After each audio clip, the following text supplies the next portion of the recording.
What's up, guys? It's your girl Jenna the Jedi. How we doing today? Wow, that was like a lot of energy. Hi. Yeah, I just have a lot of like energy, more so than I normally do. I don't know why. It's just there's a lot of weird energy in the air today. I don't know if it's because spring's coming and it's exciting and wonderful, magical. 10 out of 10. Loving it. That's how to take. I'm a little cuckoo right now. You know, I don't know what to tell you guys. Today's video is things I do because of social anxiety. I thought this would be an interesting video because, you know, social anxiety sucks.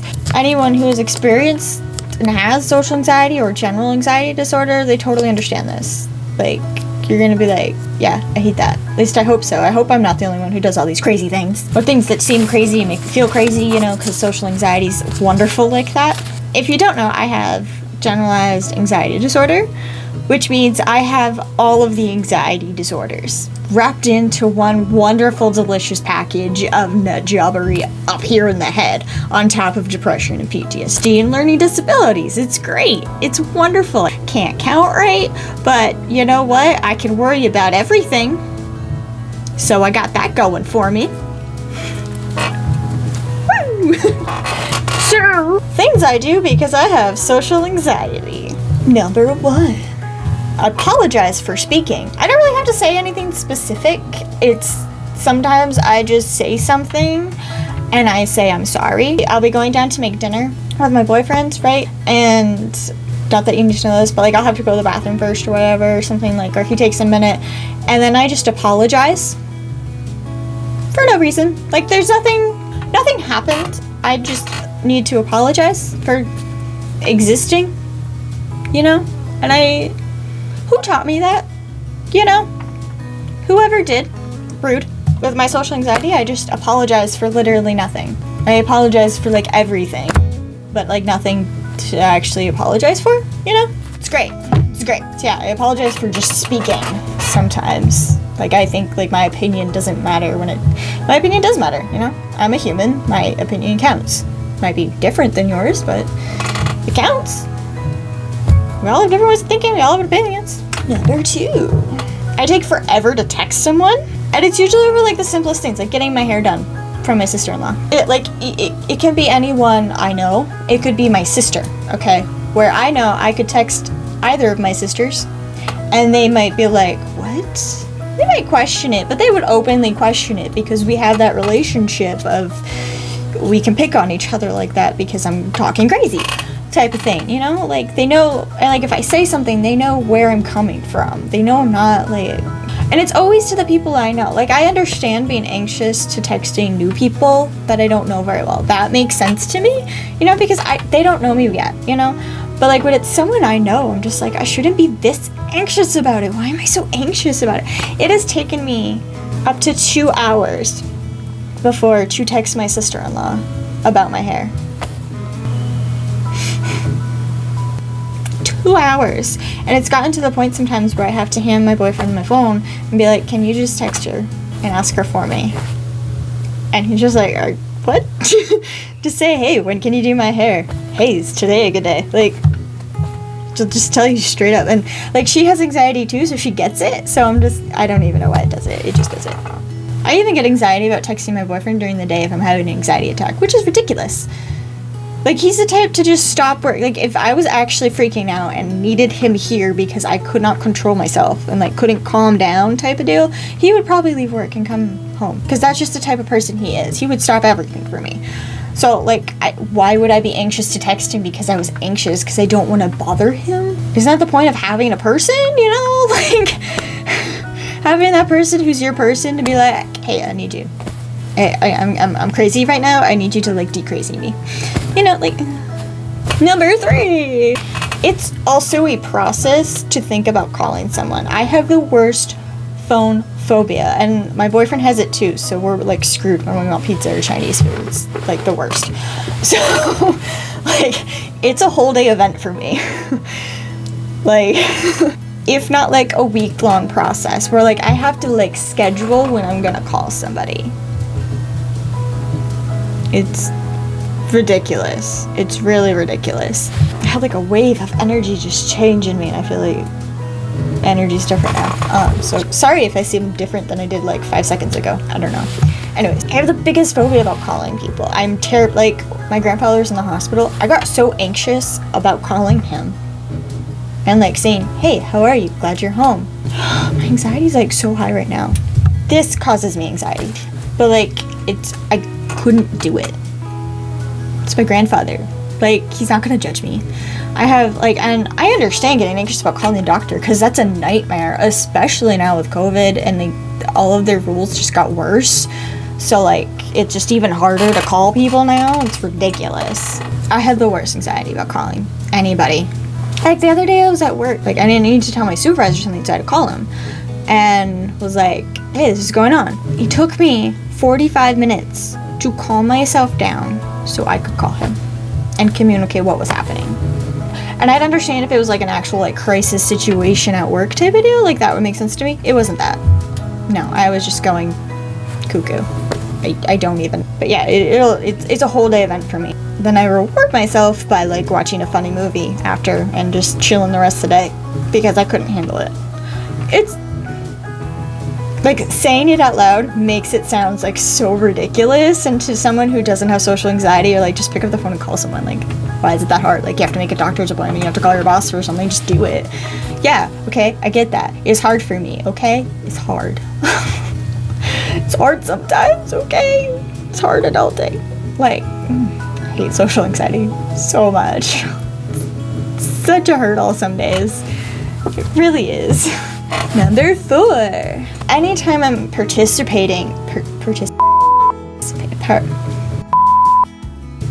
anytime I am participating, dyslexia at its finest. Anytime I'm participating in something social, I will either get paranoid and panicked in it. And like the most simplest terms, and I don't even have to be in an actual group setting. Like people don't have to be around me. I could be in my home and talking like on social media and I'm terrified. Okay, like terrified.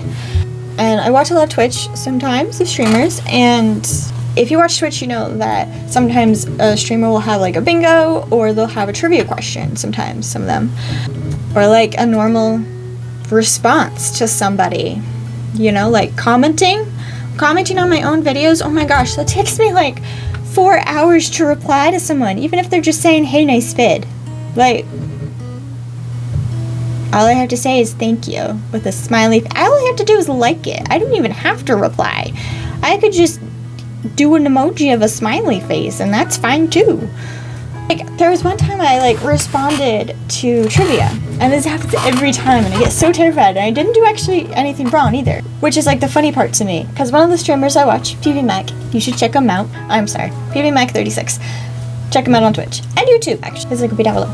They'll ask a trivia question and I get really nervous responding to them. I get so anxious. It's not even funny, okay? It's ridiculous. I could say it's ridiculous because I know it's ridiculous. It's my brain being ridiculous. Ask a trivia question and I'll respond and I'll answer correctly and I'll get it like 2 seconds. And it's always like 2 seconds before someone else replies. And it could be because of lag, okay? Because Twitch is very twitchy, it's very laggy sometimes. So, and it depends on where you are as well, and it can lag. And so some people don't even get the question and then I've already responded. And I get so anxious, and I don't participate in any chat rooms or like on any chat on a Twitch that just isn't a good community. But you guys are a really good community, really supportive community. So I actually have fun participating on chat and talking to people and being social for once in my life. Like I'll respond because I know the question and because I like remembered it really good, and I was so proud and so excited. I was like, yeah, I got the answer. And then his community like joshes back with me like she's so fast, like they're just joking with me. I know that. I tell myself. My brain is just like, you did something wrong. Clearly you did something wrong. You answered way too quickly. You didn't wait long enough to respond. Someone else should have gotten it first. When I just have ninja hands, apparently. I don't know how to cheat at trivia, you know? I really don't. So I don't understand like why I get so anxious about things like that, but I do. I'll even get so anxious about like trying to do like the bingos because I will wait until someone has done it. Like at least 3 to 4 people have also participated in it, or I just won't do it.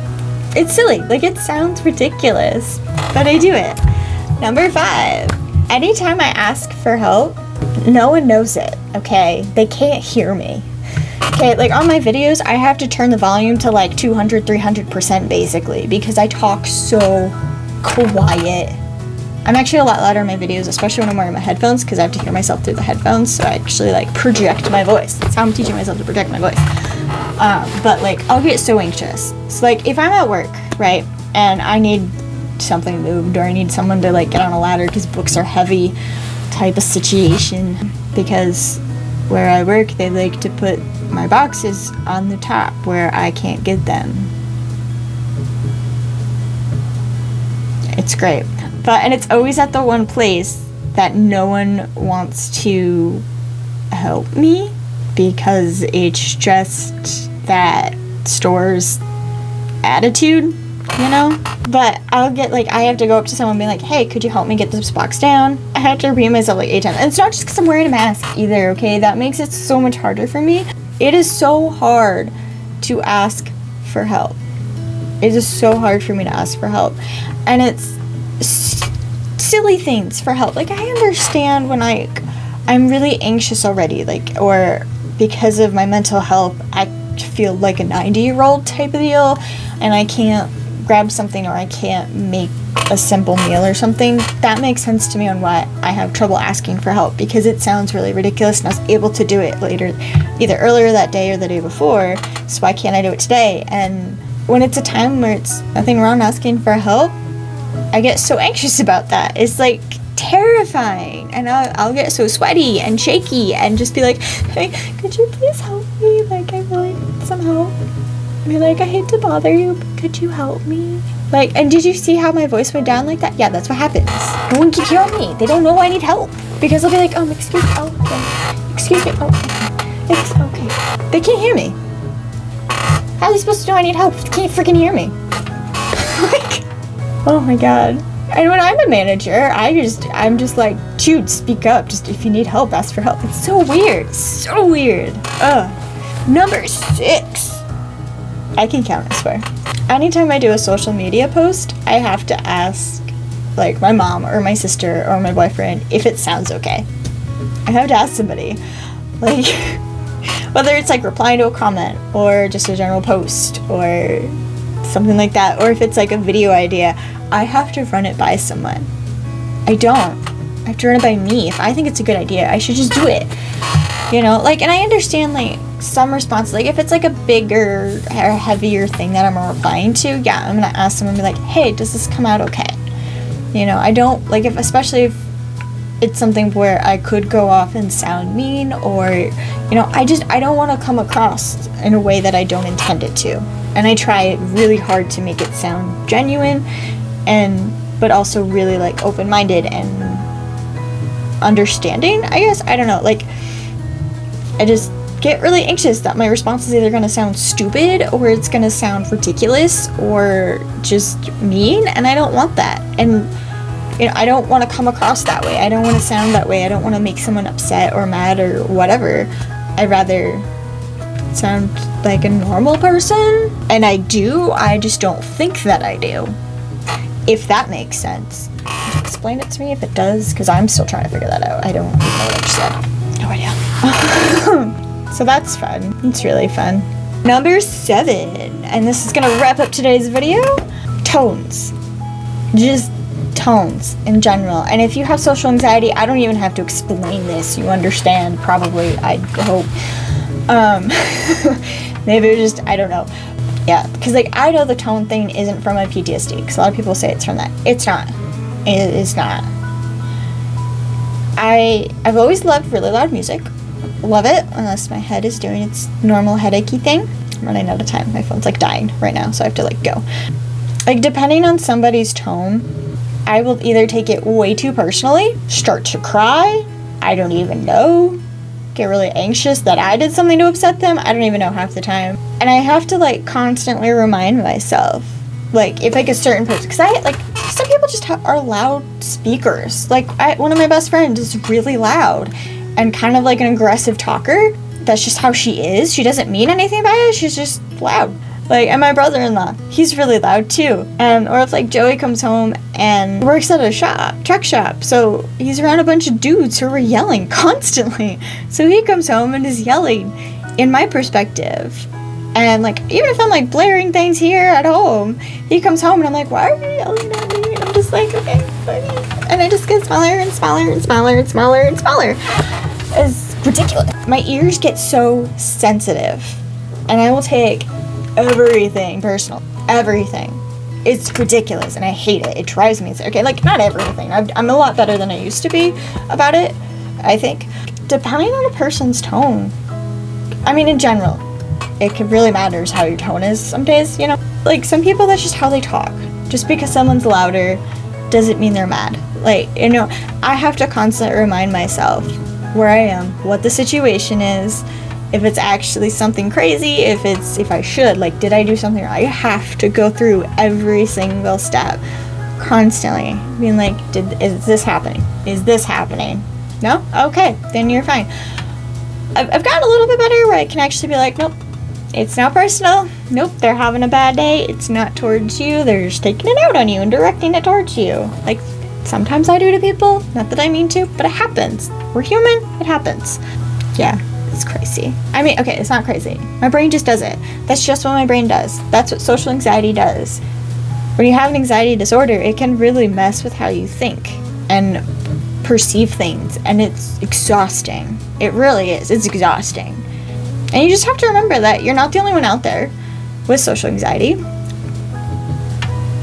I know I'm not. I have a couple friends that have it, and I can text them being like, guess what my brain did today? Like, and we'll just make fun of it, you know? We laugh at it like it's like that mean girl in high school, you know? That's how we treat it. It's fine.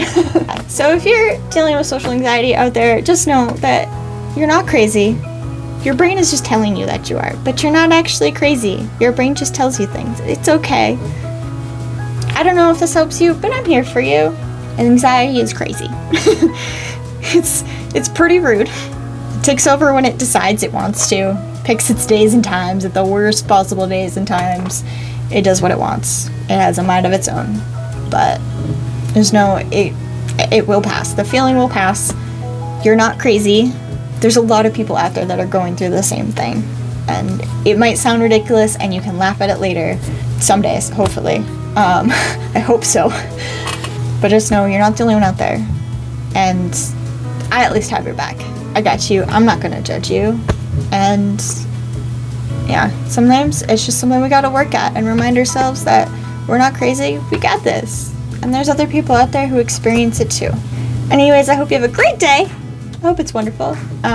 Tell me down below if you like this kind of video where I talk about crazy things I do because of my mental health, what my brain tells me to do.